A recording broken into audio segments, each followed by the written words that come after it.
Let me now share about what we know about this novel coronavirus. This virus comes from the family of coronavirus, which includes other viruses such as MERS and SARS, as well as the milder variants causing common cold. The medical consensus at this moment is that the novel coronavirus is more transmissible but appears less deadly than SARS. Evidence suggests that the rate of human-to-human transmission of this virus appears to be higher than that of SARS. For now, the evidence also suggests that transmission is mostly via droplets.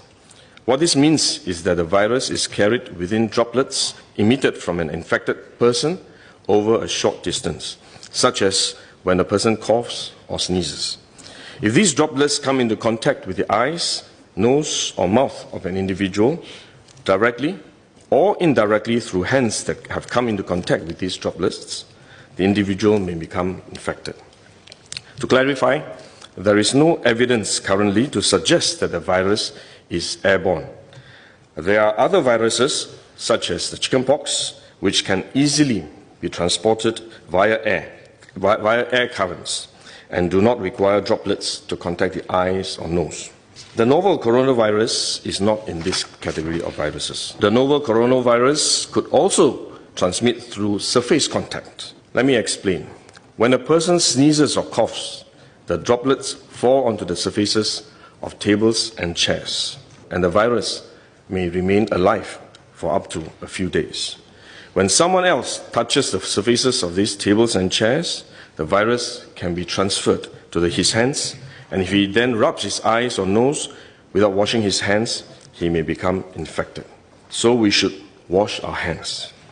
This is also why we only quarantine the close contacts of confirmed cases. For more transient contacts, such as individuals that the confirmed cases may have walked past in malls or hotels, the risk of transmission is low. For coronavirus generally, the person is most infectious when he is displaying symptoms, or what you call symptomatic. And this is likely to be the case for the novel coronavirus as well. There is evidence of limited spread from a person without symptoms during the incubation period.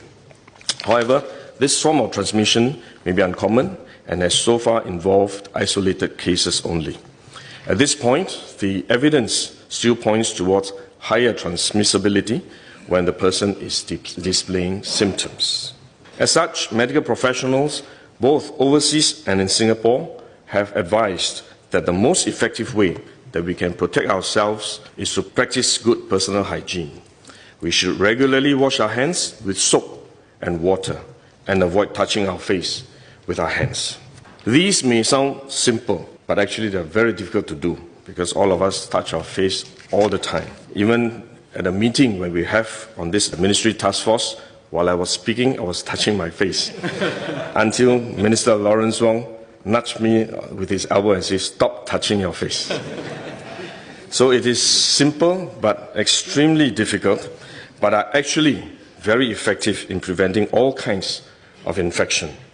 Potential infection from asymptomatic persons, in fact, is less likely to be from coughing or sneezing directly because they don't have symptoms. They are not sneezing or coughing, but more likely by touching contaminated surfaces, for which masks offer no protection.